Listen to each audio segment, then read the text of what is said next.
Greetings once again, my friends, and welcome back to another episode of Drak Reviews, where we basically play the job of catch up until January when I can actually do a top 10 list. So, the next game that we're going to be reviewing is technically the last game that came out in August. Yeah, that's how far behind I am, but thankfully we have some breaks here and there. But this one I've been excited for because obviously I did so much content for it over the summer. I covered so this is going to be the review for World of Warcraft Legion. And if people might remember that I did a lot of coverage of the Legion beta, where I covered all of the major events that people wanted to know about: the Demon Hunter starting zone, the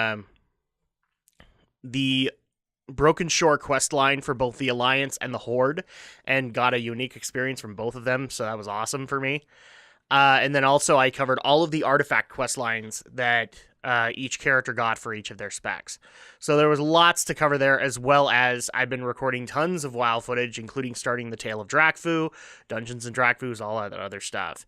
But the biggest thing that I've been wanting to do is get into a review of Legion. Because I know a lot of people have been asking, like, what do I think about all the recent stuff that's been added, things like that. So as of this recording, I'm going to go ahead and preface that. As of this recording, we are in 7.1 content. So the most recent release was, we just barely had Karazhan release. We had Trials of Valor, the second raid launch, and obviously all the other features. So this is going to be a little bit of a different review because, like with a lot of the other expanded content that I've done, once you get into the audio and visual, there isn't a whole lot of difference. There isn't a whole lot of change to talk about. So at that point, I'm really just going to go over into the new features and say whether or not they are a plus to the game experience and whether or not they are a minus to it. So we're just going to kind of go over them one by one, and then I will go ahead and give kind of my review for the expansion thus far. But I do want to actually point this out, or give my my score for it. But I also want to point this out. The expansion's not complete. So the score that I'm going to give is not necessarily a final one. It's a score as of right now, when things supposedly might be going good or supposedly might be going bad. I don't know if I'm going to do a final score of Legion. I may do like a final summary video for Legion later on, but I'm not going to, like, this is not going to be like a check-in review where you might get something later on. I don't know if I will. So just kind of going into the new features in the game, like 80% of all the major changes in this game or in this expansion are gameplay, which I'm very happy about. I mean, don't get me wrong, there is a story here, but the story a lot of people already get. The Legion is invading. You have to go to a brand new continent called the Broken Isles to be able to combat them.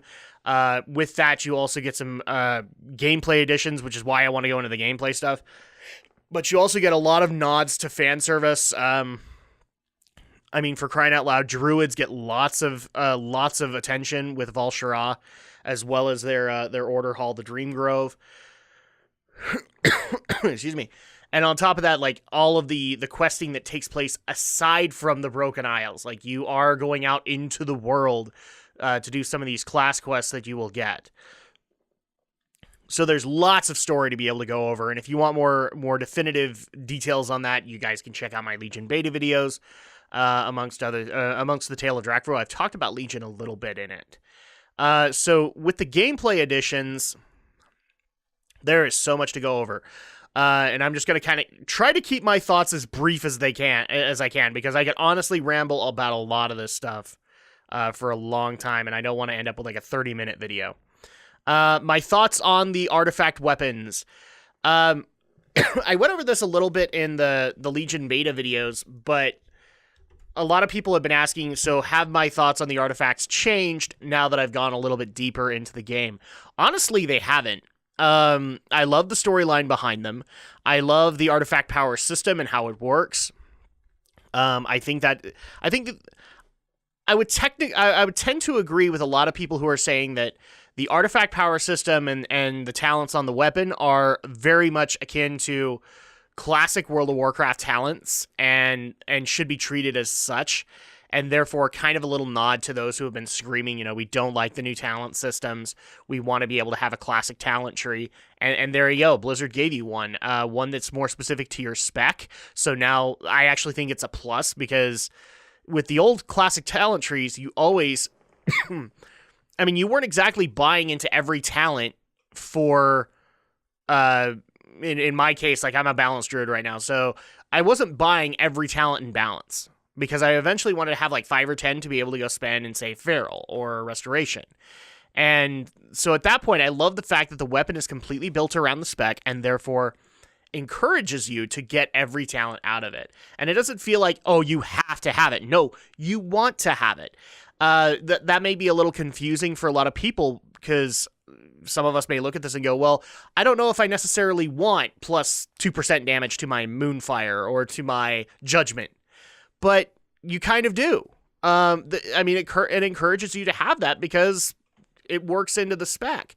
If you have more damage, then maybe that'll help with a proc. Maybe that'll help with some of the other major talents that you'll get along the lines, like the gold dragon talents that you would get. I mean, for crying out loud, the gold dragon talents are awesome as far as I'm concerned. I haven't even been able to mess with all the specs yet, but I mean, for example, Balanced Druid, I've got a lot of stuff that assists to crit. So if I crit, then there's a possibility I have like the Spirit of Goldrinn go out and attack my enemy.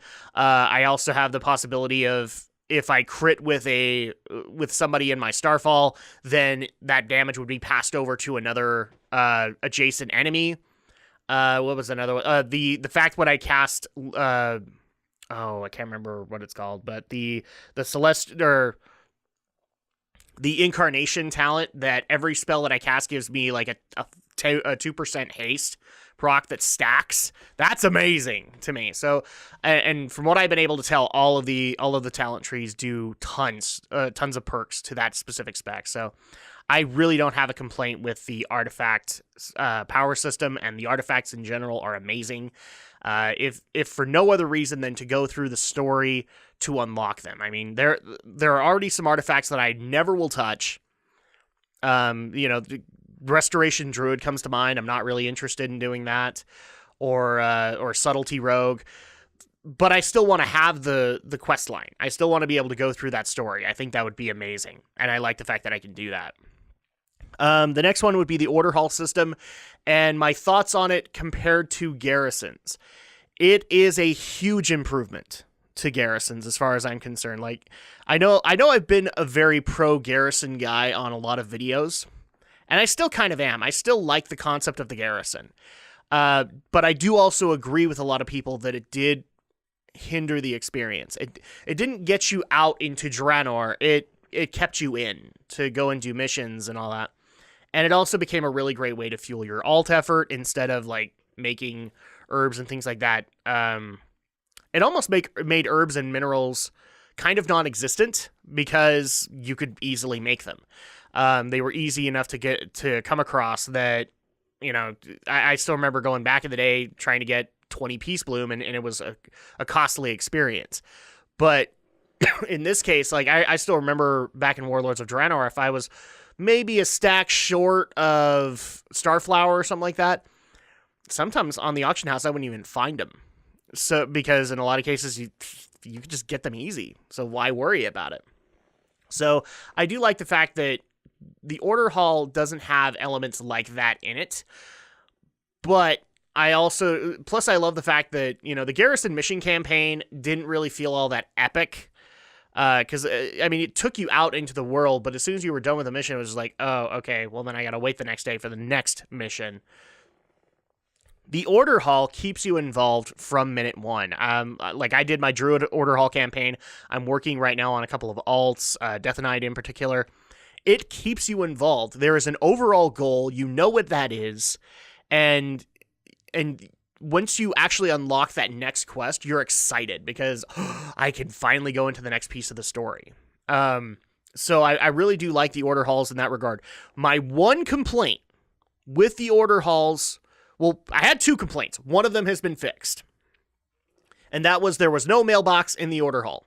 Never made sense to me, but they have patched that in. Because I went onto my alts, recently and found that there was a mailbox now in those areas. So thank you very much, Blizzard. I appreciate that.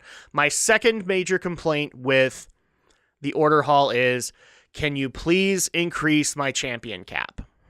I know that you don't want to have a big army of like 20 followers, but having having 5 champions, I think, is a little less than I want. I would have no problem extending it out to 7 or 6. Like, I'm not saying I need 10, okay? I'm not saying I need 10, but like 6 or 7 would be really helpful so that I can have, because I know you have to, the reason they kept this in mind was that you want to keep champions back for like bigger missions that might come out. But once you get to 110 and deep enough into all of the things that you're doing, eventually the quests become kind of repetitive and you don't get the big ones as often. So the big ones, by that I mean like going into a mythic dungeon and getting me a quest so that I can get a cash out of it. That doesn't happen very often. Most of the time it's either rep, it's gold, or it's artifact power, and sometimes you just can't get it all done at once. So having that extra like one or two champions would be awesome in that regard. Especially with the countering, because right now I have to like swap out people to be able to handle the counterings for a given quest or mission, for lack of a better term. So overall, I do like the Order Hall campaign, including the fact of adding Zeri into it, or not Zeri, Xeris into it, so that she can tell Illidan's storyline. But there were a couple complaints that I had in the process. The new Mythic Dungeon Keystone system. I haven't really messed around a lot with this, but for crying out loud, it's amazing.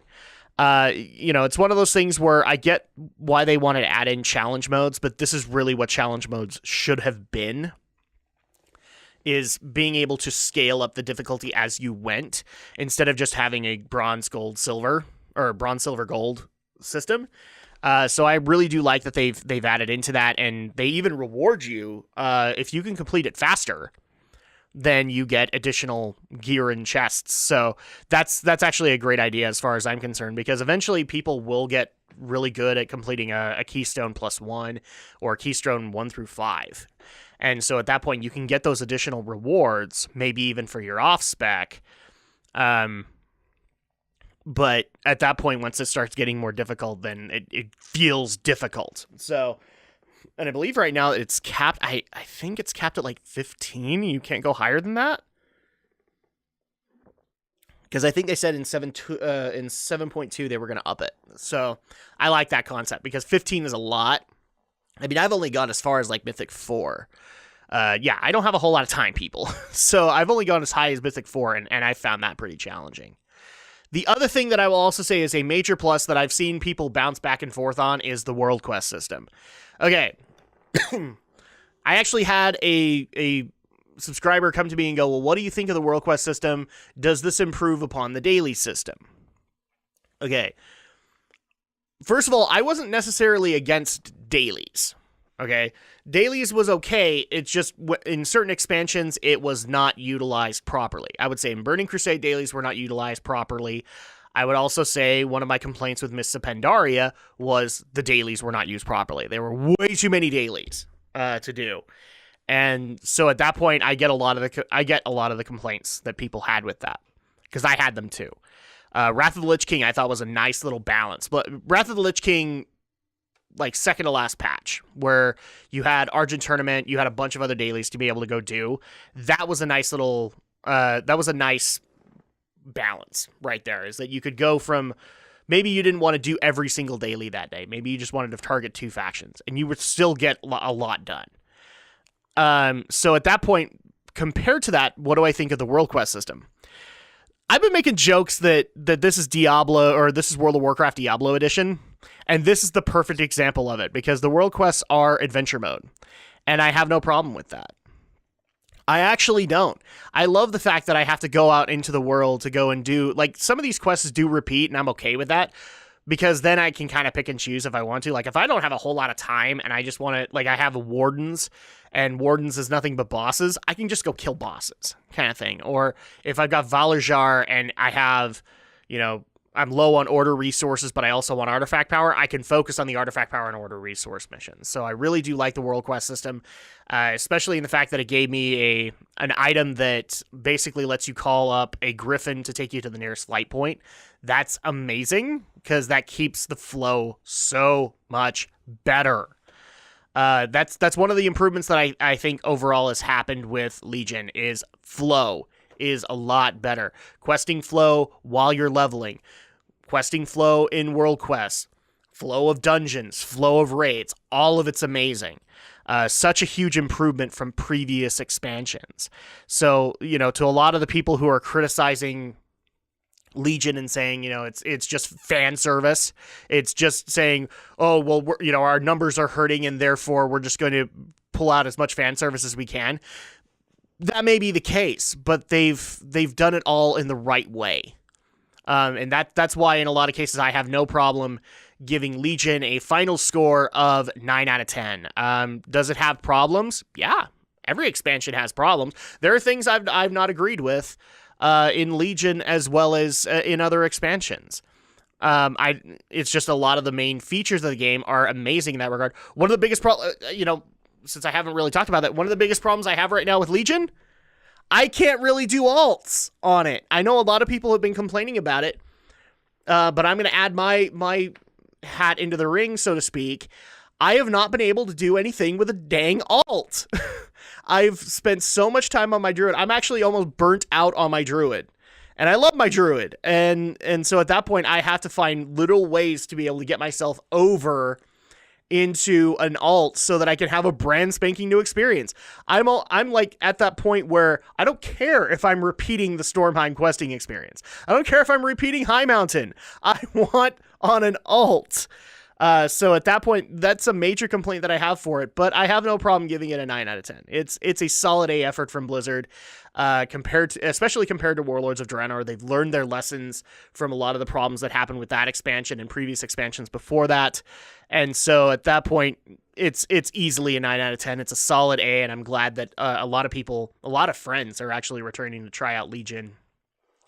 And as far as the final review of it, maybe I will do like a final summary of Legion after every patch is out. But I mean, as of this recording too, I'm also excited for a lot of the stuff that's going to be happening, including the freaking class mounts. Oh my gosh, I can't stop with them. I get to be a Studio Ghibli owl as a druid. So I'm very excited for what not only what Legion has out there right now, but also what Legion has in store. But I've already talked your guys' ears off for way more than I wanted to. Thank you guys so much for joining me as I rambled on about one of the games that I'm playing very vehemently this year. And of course, I will have other reviews coming out later in the week so that we can get everything going for January being top 5 games of 2016 and all that fun stuff. Thank you guys so much for watching. Thank you guys so much for all that you guys do for my channel. And of course, I will see you guys next time for the next video.